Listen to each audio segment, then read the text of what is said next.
What happens in the sky affects life down here on Earth. The celestial compass shows you how and guides your way with astrology you can use from professional astrologer Kathy Beal.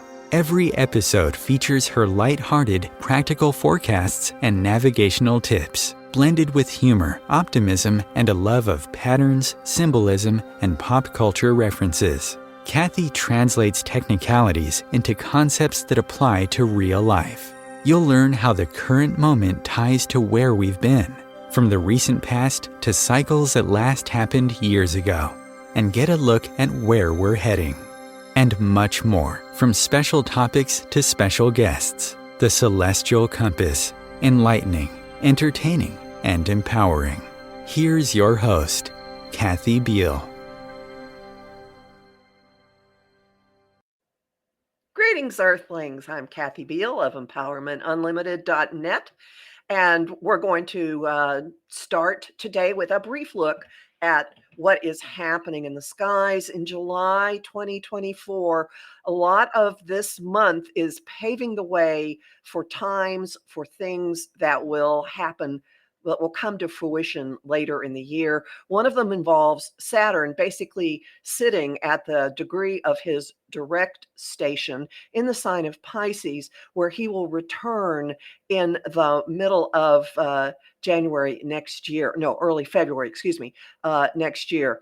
And in addition to that, we have a lot of energy that is having us re-examine and re-experience what nurturing means to us with the Cancer new moon on July 5th, and lots of emotional energy in the skies, lots of watery energy. On the 21st, we have our second Capricorn full moon of the year, and this one is teeing up the period from the beginning of September to the middle of November. It's at the very last degree of the sign of Capricorn, which is where Pluto, the most transforming influence in the sky, will return and essentially sit from the beginning of September to the middle of November. So there's a lot going on now that is going to encourage us to be really self-expressive, a lot of energy in Leo, but all of it is tinged with an awareness, an uncommon awareness of our connection to something far greater than we are, our connection to other people, and the presence of forces that are stronger than what any one will can possibly wield. Food is a currency, food is a love language in all of this, and that is appropriate given the guest that I am very happy to have with us on this show. We're going to talk with Green Witch Robin Rose Bennett, who has just released the book, The Young Green Witch's Guide to Plant Magic, Rituals and Recipes from Nature. It's for any kid who wants to connect with natural magic, learn about herbalism, and become more confident.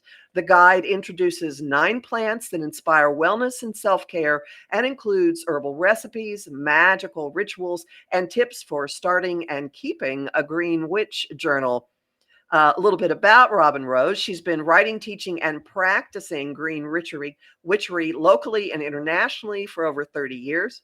She is the author of Healing Magic, a Green Witch Guidebook to Conscious Living, and The Gift of Healing Herbs, which was nominated as Herb Book of the Year by the International Herb Association. She's taught tweens and teens at the Circle Within the Circle at national herb conferences and enjoys inspiring and empowering new generations of green witches. New York Magazine once dubbed her the leading green witch of New York. She now lives in New Jersey, not far from me. I know her personally, on the edge of 3,000 acres of protected state forest, with her extensive herbal gardens that neighborhood kids love to come and visit. Hey, Robin Rose, thanks for being here. Thanks, Kathy. Good to be here. Wonderful. I would like to start with a bit about your background. I have never asked you this. How did you come to plants? I think they called me, and most herbalists will tell you that too, and many herbal students. I was on a spiritual path from quite a young age, and I was blessed to have two really brilliant teachers. And I worked with them for at least a decade before I began to, and this is as an astrologer, you will appreciate this, as above, so below. I wanted to ground these brilliant life enhancing teachings in day to day reality more. I wanted to bring them into my life, moment to moment, onto the earth plane. So that was like one piece of it, because the concepts were magnificent. But, I knew that I needed to come into my body more and down to earth more. And the other piece of it is I came to the plants looking for answers to health problems that conventional medicine had no answers for me. So those two things came together and opened this world of plant magic and plant medicine that ended up giving me far more than I had any idea ever that it ever would. It's not the sort of thing that I imagine like in junior high decided, "Oh, I'm going to make my living working with plants." I mean, did you make a switch at some point to, "This is how I'm going to sustain myself"? Yeah, absolutely. Yeah, absolutely. Because after I did my first herbal apprenticeship, well, first of all, I hung on by a shoestring for a long time because an herbalist in New York City back then, this was like unheard of, right? It wasn't California. Um, and, uh, and yet I just knew it was like the right path for me because even the way I've been taught about herbal medicine is, I call it like it's evolved from how I started, of course. So I call it the wild wise woman tradition. And I was raised, so to speak, in the wise woman tradition, but now it's more than that. And it brought together the essence of the spiritual path that I was on with an approach to the plants as our teachers, our elders, our healers, um, as the living beings that they are. And I didn't really have a choice. I mean, of course I had a choice, but it Mm. was it was and when I say I didn't really have a choice, 10 years into being on my path as a green witch in New York City, taking people on plant walks and lots of children too in the parks and such, I learned that my great grandmother Esther had been a renowned herbalist in Brooklyn, New York. That's astonishing. It blew my mind. It totally blew my mind. I had no idea. And not only was she a renowned herbalist, like when I learned about her, I said, "Oh, from a great uncle I had found when he was ill and I was helping him herbally." And he told me, he said, "My mother did this." And I said, "Oh, you mean she helped the family with plant medicine?" Because, just a generation or two back, everybody knew some plant medicine. Mhm. And he said he lifted his head out from under the steam I had him doing, and he said, "Oh, no. Oh, no, people would line up around the block to see her." And I was, "What?" He said, Hmm. "Yeah, they called her a Tischemacher." I said, "What's a Tischemacher?" He said, "It means in Yiddish, a mischief maker." And I immediately thought to myself, "That's a euphemism for a green witch." Ah, that's a good one. Yeah, That's a very good one. yeah. Well, one more question about coming into this in the incredibly urban environment of New York City. Mhm. You you just went out into parks? Is that how you became acquainted with the plants? I mean, you certainly Absolutely. couldn't have had much growing in your own space. Oh, no. Oh, no. I was many, many floors above the ground in a high-rise in apartment in New York. No, the parks are a mecca of medicine and food and beauty and pollinator-friendly plants because one of the things about plants is they come where the people are. So I know this will be a little surprising, but there's some plants I still go to New York City for. And I live on the edge, as you said, of 3,000 acres of forest, and I have extensive gardens, but I also go to visit them because we establish relationships over years. That actually makes sense, and I remember, being on a plant walk with you. A mutual friend of ours had hired Robin Rose to do a walk on her own property, Mm. and you'll point out what grows We there, and I recall you're saying plants show up on your land that you need. Yeah, yeah. Yes, it's born true. First I was told it, and then over the years I observed the truth of it. I got to figure out why planting is showing up. Okay, so let's start with a basic definition. What is a green witch besides a mischief maker? Besides a mischief maker. Well, in the Young Green Witches Guide, that really right in the opening, in the letter to the reader, I say, green witches don't want to be boxed in by anybody's definition. But one thing we can agree on is that we feel a deep connectedness to the earth. We love the earth. And more than that, we can feel, and this is true for all peoples and animals and such, but in terms of what is a green witch, we know the earth loves us back.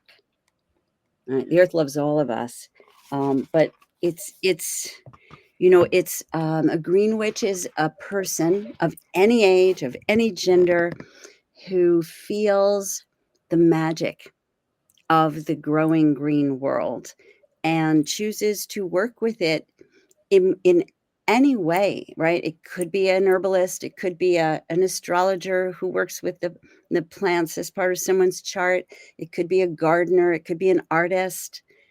So it's not like it's not a something that is what one does.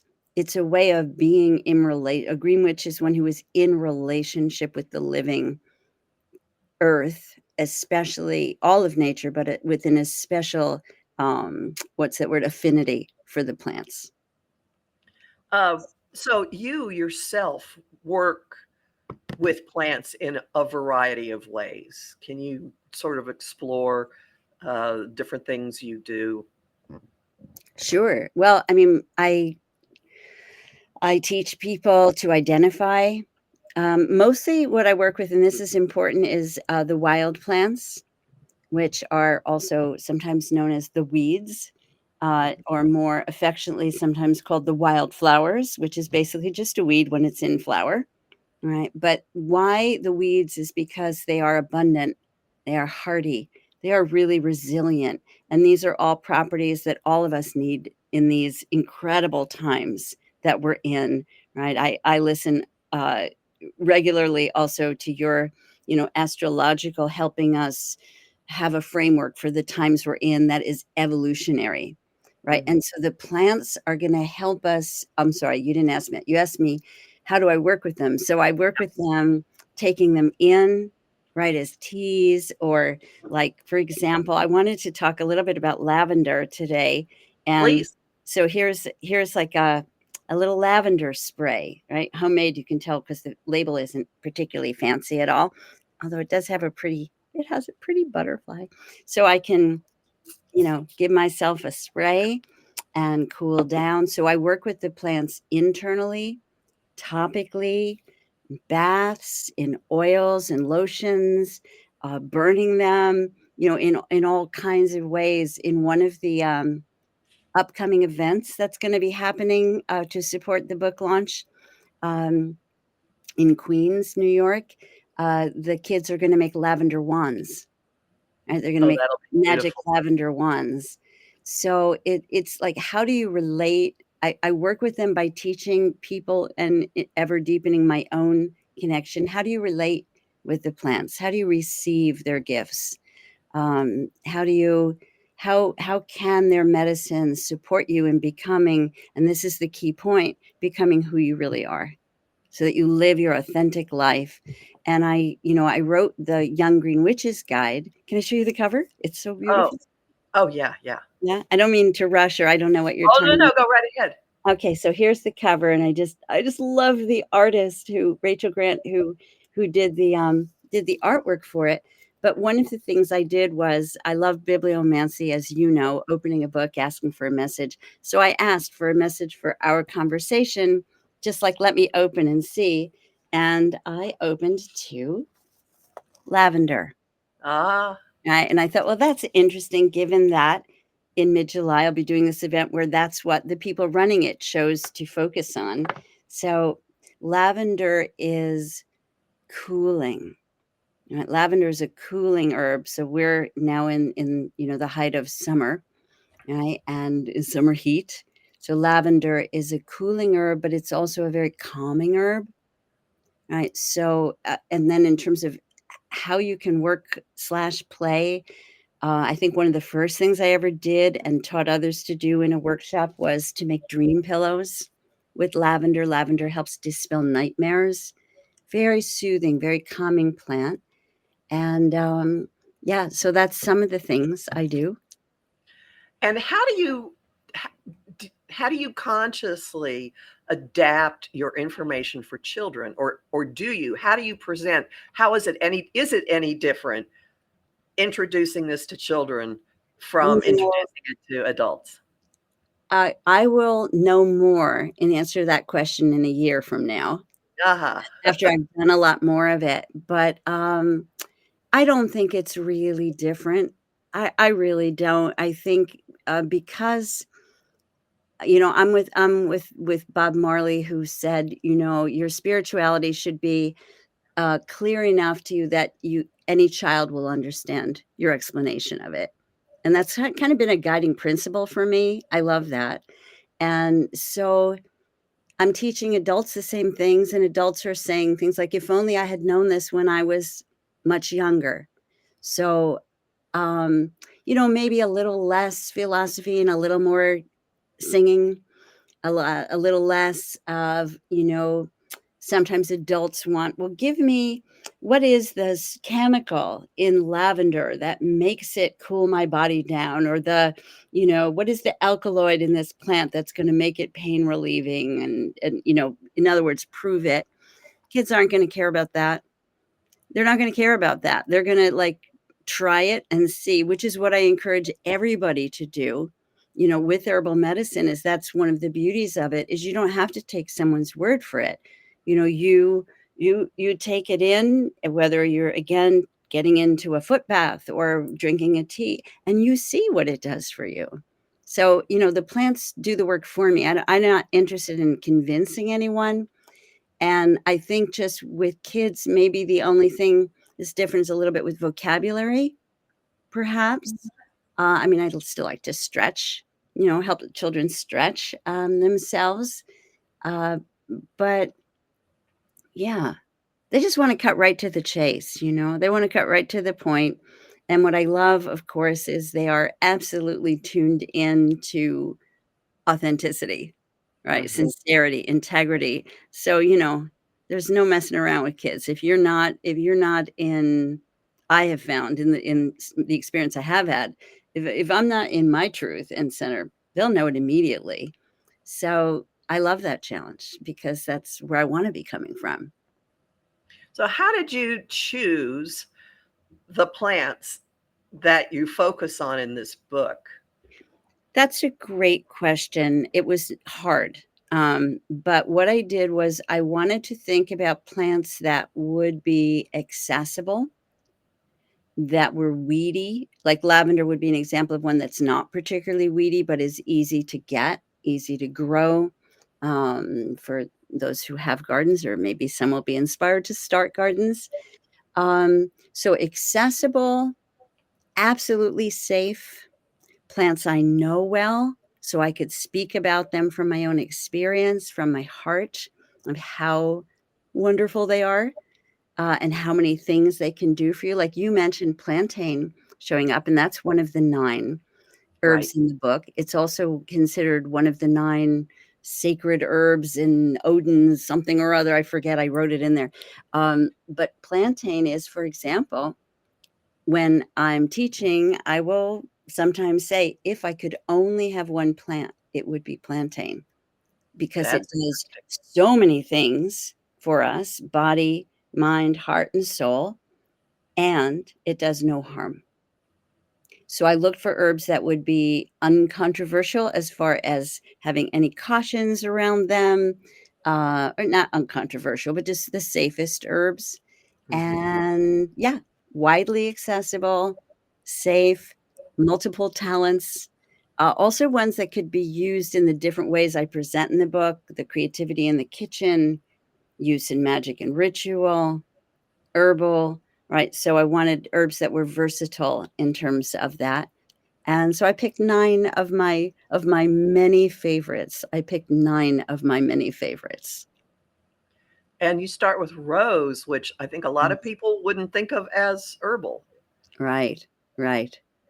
Rose is amazing, and so, for example, I just had kids, at a event last week. I just had kids tasting. I brought with me the lavender spray, which, by the way, was just making lavender tea from dried lavender and putting it in a spray bottle, and everybody loved it.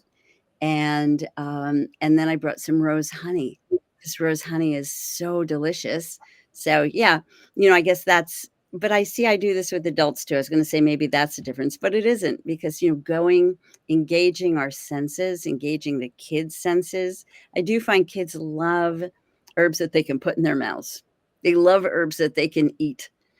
So rose petal jam is or jelly is unbelievable. An unbelievable addition to your life is rose honey or rose jam if you've never had it.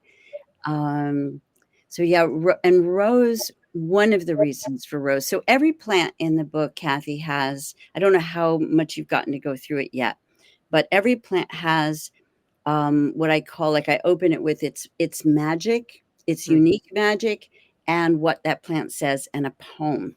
So maybe I could share what roses is, since, as you said, it is the first plant. And I will tell you that why it's the first plant is because of all the plants, rose helps us to fall in love with ourselves, which everything can grow from there. Rose helps us, and if that is too much of a stretch for somebody, it teaches more and more. It helps you to have more self acceptance. And that is not something you can find in its chemical constituents. It is the spirit of the rose. Mhm. So, rose's magic is self love and claim your space magic. So, think about it like the flower that opens, right? Like the heart opening, claim your space magic. Think about those thorns, right? Rose doesn't mess around, she claims her space. I want every human, but especially children, to know that they have a right to do that. And the beautiful thing with plant medicine, and again, people discover this by doing, is you don't have to figure it all out. You do it, and the plants help you grow yourself, right? They help you evolve. So the plant poem, so every plant has its magic, what it says, and its poem at the beginning. And the what Rose says is love yourself just the way you are. And Meat Rose is see my blossoms open wide. I don't have a thing to hide. In the fall, my hips turn red. They taste tangy, that's what's said. When you drink me in your tea, I help to set your loving free. Yet my thorns are present too. I am watching out for you. I truly care how you feel, and I love to help you heal. So, that tangy sour taste tells us in any plant, but so in the rose hips, which come after the flowers, the fruits of the rose, that tangy taste is often to indicate a plant that's cooling, right? It indicates a plant that will cool you down. And, beautiful thing about the plant medicine, Kathy, is that it helps people remember that we belong, that we have this incredible kinship around the earth, not only with each other, right, but with our more than human family. And that is priceless. That's the whole part that I had no idea would come to me. It really is an amazing antidote to this kind of scourge of loneliness and isolation and alienation that people feel today because we have been taught, that we're separate from nature, that we're not part of nature. That disconnection is so harmful. And I really think it leads to all of our illnesses and certainly So our emotional pain. your book is an antidote to that. You're laying the groundwork for another generation or more Yeah, coming to adulthood with that knowledge as part of them. That is so cool. exactly. Um, Exactly. let's see. Let's talk about another one.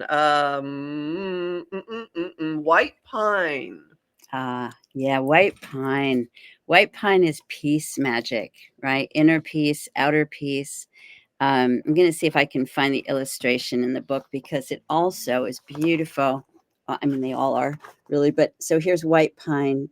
It's part of the lungs, right? And white pine is, you walk into the woods and you breathe deeper, right? Right. White pine is respiratory medicine, but you think about it, right? When you're in anxiety, and sad to say, but a lot of kids are in a lot of anxiety, right? It's not, Yeah. like, oh, they're just kids, they're not, no, they're anxious, they know what's going on around us in the world. We're in everything that we do, right, is in the context of the time that we're in, right? It's our healing is to bring healing to how we live on the planet. The planet will take care of herself, but how we live on the planet is our challenge, right? Is to reclaim a healthy, sane, kind, joyful way of being on the planet. And that comes naturally, right? It has to be pulled out of us, like, to get us not to be that way. So kids are going to be right there, right? So white pine is peace and friendship magic. Peace and friendship magic. And Pine says, be a good friend to yourself and others. I sense So, a theme here. And actually, I'm going to interrupt for just a second and say we're going to take our first break now. And hang on, everybody. We'll be back very, very shortly. Times TV. Want help with your own celestial compass? Visit my site, empowermentunlimited.net, for Astro Insight forecasts for each week, month, and new and full moon. Want to explore the personal impact? Make a decision? Understand another person? It is possible. Click the Services tab to book a personal session with me. That address again? empowermentunlimited.net. Imagine becoming a super influencer. Reinvent yourself, invest in your brand, and then manifest your success with a robust spheric approach. Om Times Media and Broadcasting offers a unique and multifaceted way to become the spiritual and conscious influencer you deserve to be by putting your message across our powerful platform with its proven record of integrity and excellence. Through our produced shows, Om Times offers the opportunity to become a social media TV personality, a radio show host, an Om Times magazine columnist, and a syndicated podcaster, all in one shot. By live streaming your show on Om Times TV and broadcasting it across the extensive Om Times radio and TV networks, you become more than a host. You become an ambassador and a force for positive change. Om Times. Open yourself to the possibilities. If I could be you, and you could be me for just 1 hour. If we could find a way to get inside each other's minds. Walk a mile in my shoes. Walk a mile in my shoes. Well, before you abuse, criticize, and accuse, walk a mile in my shoes. Welcome back to Celestial Compass. We're talking today with Robin Rose Bennett, Green Witch, and author of The Young Green Witch's Guide to Plant Magic, Rituals and Recipes from Nature. And we were talking about some of the herbs in the book. And at the break, we started with white pine, which has peacemaking qualities, you're saying? Yeah. Yeah, so inner peace, when we're in peace within, right, then we're more peaceful with others. And pine is absolutely delicious to drink, the tea, as well as being helpful for the respiratory system in general, for infections, or even for just a cough. Um, one of the, one of the things that was exciting when I was writing this book was that I was invited to put rituals for kids in there. And those are really simple versions of the same rituals I would do with adults. So one of them for pine, for example, is spiritual bathing with pine wands. And pine is, especially the white pine that is ubiquitous here in northern New Jersey, is one that drops branches when there's a storm very readily.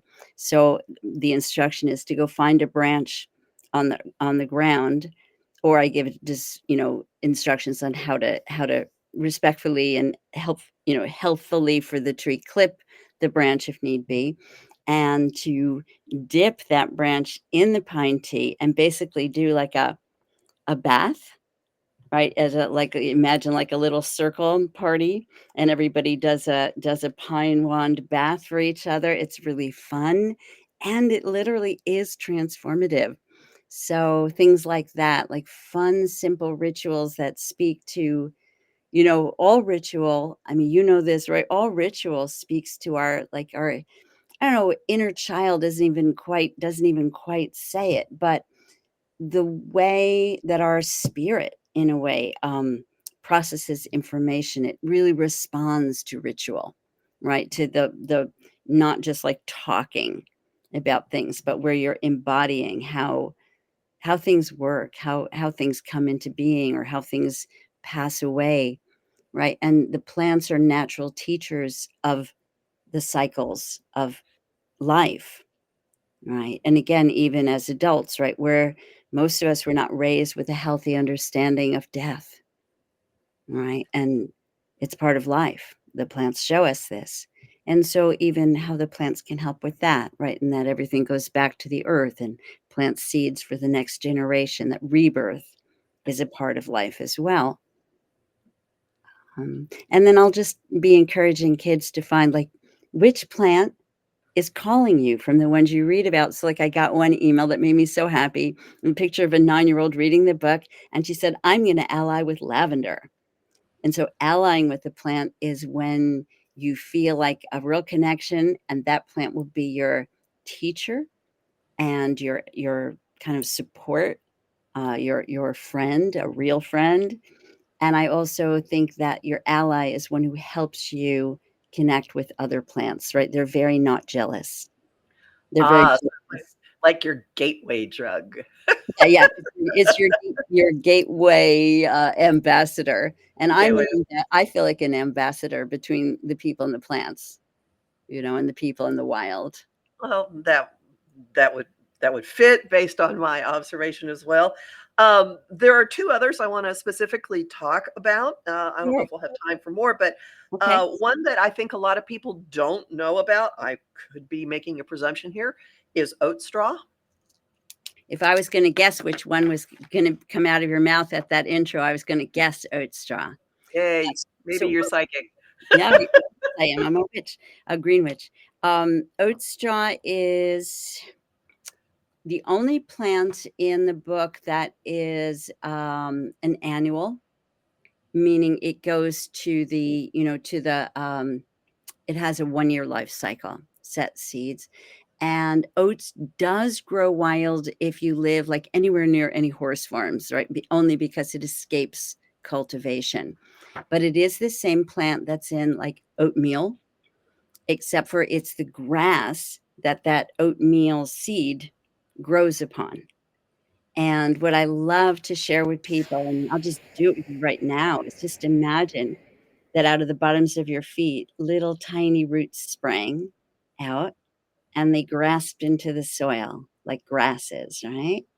And that the top of you was like a grass, like a stalk of grass. And the breezes come and the winds come. Maybe a tiny little dragonfly lands on you, right? And yet those roots are in the earth. So that's oat medicine. Oat medicine is flexibility, fluidity, grace, and yet rootedness, right? Different than like an oak tree's rootedness. Hmm. It's everyday rootedness. And oat is so graceful. If you ever see a field of oats swaying in the breeze, is so graceful. So oat medicine, let's see if I can find that in the book. I bet I can, because it's not that long of a book. It's Oats, the second one. Yeah, oat straw is inner peace and beauty magic. And oat straw says, relax. I see your beauty and strength. I see your beauty and strength. And to meet oat straw, have you ever seen me swaying in the breeze? With my roots well planted, I move as I please. Grasses dancing in place, whisper my love song, growing beauty and grace and nerves that are strong. I'll help you stand your ground, holding peace within, all while growing stronger, nails, hair, and clear skin. I help you flow with ease, adjust to what's new, growing flexible yet staying true to you. Oat straw is, you know what? Every herb in here are my indispensable herbs. Mm-hmm. Oat straw is the one that I could say probably has shifted me the most in terms of letting go of old patterns of inner anxiety that I always had, never would have dreamt they could be released. And yet I do not feel the same way that I used to feel, like, all the time. I'm not saying I'm never anxious. I'm human, but Mm-hmm. I don't live in that place anymore. And oat straw is one that's helped me so much. So some of the herbs are just kind of regular, like you want to drink water every day. Some of them are like your nourishing herbs, like an apple a day. Oat straw is one of those. And so I included it again because I care so much that kids are in such, inner distress and they need help. And the plants are so helpful. And this is how you're achieving the stated goal of the book, to inspire confidence. Yeah. Everything seems like it comes at that goal from different self-acceptance and inner strength from different directions. Yeah, and helping you know who you are, because one of the magic of plants that, again, was something I had no idea to even look for, much less that I discover, is the plants know who they are. And so when we take them into us, or we hang out with them, or we bathe in them, whatever, they help us know who we are. Just like when you give me a reading and you say, well, Robin, because your moon is here and it's natural that you would want to, be a teacher or whatever it is, all those wonderful things you've shared with me. Right. So the plants help us know who we are too. So the above, we got the star guidance, but we've got the earth guidance too, or I should say, and we've got the earth guidance too. Mm-hmm. Yeah. What was the other plant? The other plant is dandelion, Oh, because everyone knows dandelion. If you live near, it grows no matter where. I mean, my yard filled with them, no matter what. Yep. If you live on Earth, you probably know dandelions, right? Mm-hmm. Yeah. So dandelion, resilience and light up the darkness magic. Resilience and light up the darkness magic. And if people want to know where these things came from, they came from me sitting and breathing with the plants, right? And receiving information, messages, and also from, working with them for years. But everybody may find their own, everybody will find their own messages too. But this is kind of the overarching resilience. They grow everywhere. And we need resilience and light up the darkness, right? We need that too. And what dandelion says is root in the earth, shine like the sun. Root in the earth, shine like the sun.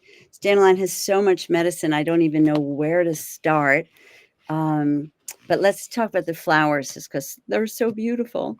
The flower medicine helps with releasing places where emotional wounds have settled in the body. If we look at the physical manifestation of that, because I always do, I look for where does the physical medicine of a plant match the spiritual or emotional, medicine of the plant. It's because there's always going to be a mirroring. Dandelion flower and the whole plant, in fact, helps move the lymph, helps move. So if you think of the fluidity of emotion, right, and water, and it is connected, right, with our emotional selves.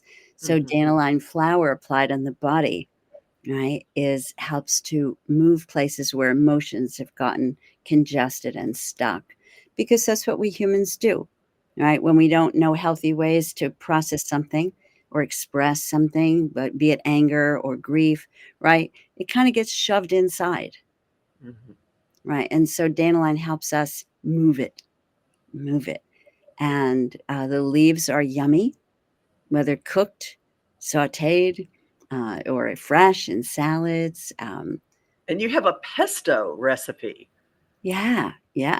That caught my attention, like, "Well, okay, gotta try this." I was gonna say, I'm now gonna hold you to trying it. I'm gonna check with you and go, "Did you make it yet?" And you can Mhm. mix it with some basil. You can have it with other like, the whole thing of pesto only being basil. No, no, pesto can be a great variety of wild plants. And you can, of course, you can buy dandelion greens, right, in the market or farmer's market too. Your wild ones will be a little different. So, but I say start wherever you are, start with whatever you're comfortable with, and you'll grow from there, you know?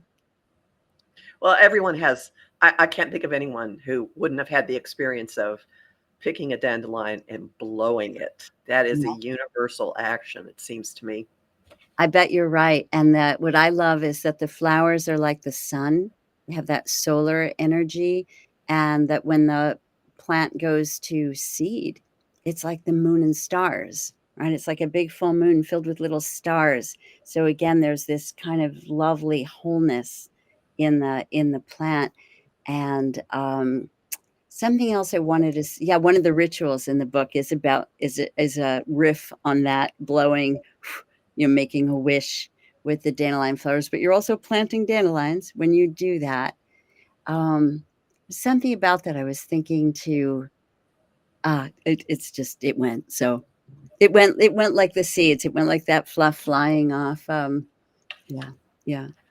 Well, you have recipes, not just formulas for making different things out of these various herbs, but you have edible recipes for a number of them, and one of them surprised me, eggs. Which is the one you actually suggest mixing with eggs? Was that lavender? There was something or lilac? It was something really unexpected.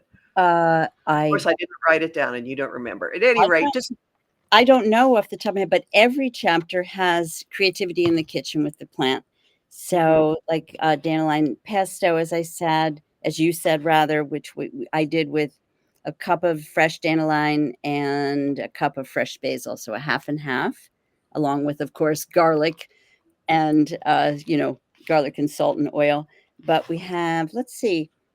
Oh, I do know. I believe it was the violet Okay. leaf omelet. Yes, I wrote the book, I should remember, I didn't write it that long ago.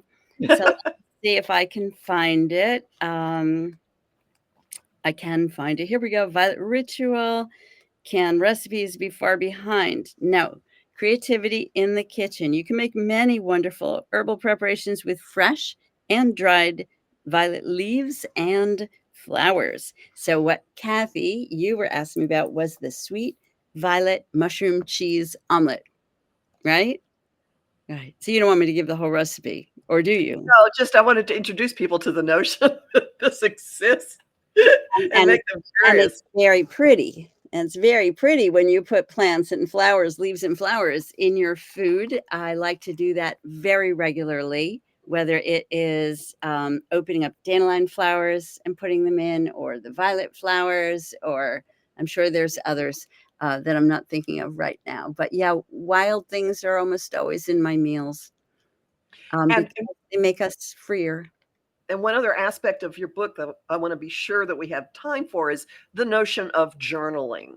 So, Mm. how would journaling fit into a young person's experience with plants? Okay, so, I call it creating your Green Witch journal, making a magical book to record your impressions, meditative messages, recipes that they come up with. And also, what I wanted to bring in was the reality, the physical, scientific reality that when you write by hand, it activates a different part of your brain, right, than when you type. And of course, all the kids type. I type too, right? And we all do our phones and all of that. But when you slow it down and write, you access more of your creative self, more of your intuitive self. So I really encourage kids to create. And I think there is, something just magical about creating your own magical book, right? Whether you decorate it with pictures or sparkles or, who knows, you paint it or magazine pictures you glue on, whatever, but it becomes your personal, like it'll show you your journey, right? Of connecting more and more and more with either one plant or several plants. But so all of that goes into, and also when you meditate, right? Or when you, like, one of the exercises that I encourage is to breathe, exhale, and give your breath to a plant you're wanting to learn more about or get to know better, and inhale and imagine that breath coming back into your own heart. So you're sharing like a figure eight of breath. That's also what's always happening in reality. So part of this is to connect kids with the reality, the magic of reality, right? We are breathing because the plants are exhaling oxygen, right? And when we exhale carbon dioxide, they are inhaling it.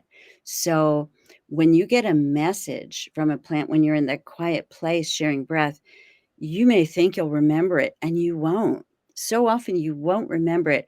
So, I encourage kids of all ages, right, to write down, even if it's just a key word or two.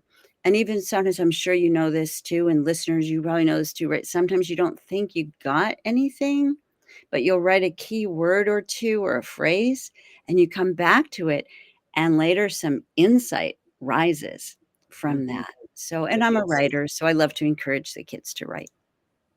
And again, everyone, the book we're talking about is The Young Green Witch's Guide to Plant Magic, Rituals and Recipes from Nature, which is just now out. Our guest is Robin Rose Bennett, who is a green witch and also an author of many, many things. Where can people find you? The best place to find me is on my website, robinrosebennett.com, and sign up for the newsletter to find out what's going on. And then I'm also regularly on Instagram, in particular, at Robin Rose Bennett. And you do Instagram lives? Are you out in your garden when you're doing them sometimes? Sometimes, yeah. Yep, sometimes. It's been a while since I've seen it. It's not easy to find, folks. Okay, so don't. What do you mean? What do you mean it's not easy to find? I Robin got Rose Bennett. It's no, just no, on. no, no. Your garden is not easy to find. Oh, I see. Right. But No, I do but have. online, yes, Robin Rose is very easy to find online. I do lots of reels on Instagram as well, and on YouTube. I do lots of reels of the garden. So that's a great way if you want to see a particular plant or me with a particular plant. And you have another book that came out this year? I do. Do you have a copy handy? Actually, I should have thought to pick it up, but no. I could go get it, but you probably don't want No. me to go off screen to get it. It's What's called A Green Witch's Pocketbook of Wisdom. You graced it with a lovely endorsement, and it's a little pocketbook, and every single day, make sure look at this. Look at this. there Here it it is. is. Every single day, I use it like an oracle myself. I ask for a message to set the tone of the day, and I open it to see what I open to. And so I'm going to show you what I open to because you're going to love it. It's not only is it a picture of dandelion, right? There we go. Hands of young and old about celebrating the cycles of life, and the message. So each page is like a little message of wisdom with a little explanation. I hope you're enjoying yours, Kathy. And Oh, yeah. the one I opened to for today was nothing is more magical and mysterious than reality. Do I have So time to read the little explanation? Oh, go. Yeah, real quick. Yeah. If you doubt this, witness a baby of any species being born or hold the hand of a beloved as they die. The ongoing transformation of energy to matter and matter to energy reflects the magical, mysterious essence of reality. Thank you. That's a perfect benediction for our conversation. Thank you so much for being here. Again, everyone, Robin Rose Bennett, robinrosebennett.com, her name on Instagram as well. Thanks so much. We're overdue for sharing a beer at the general store. Let's do it. Thank you so much, Kathy. And I love your work too so much. So thanks for having me on. You're very welcome. Thanks for making the time. And everyone, remember that my forecasts are freely available at empowermentunlimited.net and Om Times, my monthly moon forecasts as well. And my my weekly podcast is on my site and my YouTube channel, Professional Aquarian. So everyone go take care of themselves, get this book for yourself, if not for the little ones in your life, and go out in the garden, get dirty, ground. Everyone enjoy. Thanks so very much. Thank you, Kathy. It's for 8 right. to 12 or 8 to 120. Well, I think we're in that. Bye all. Green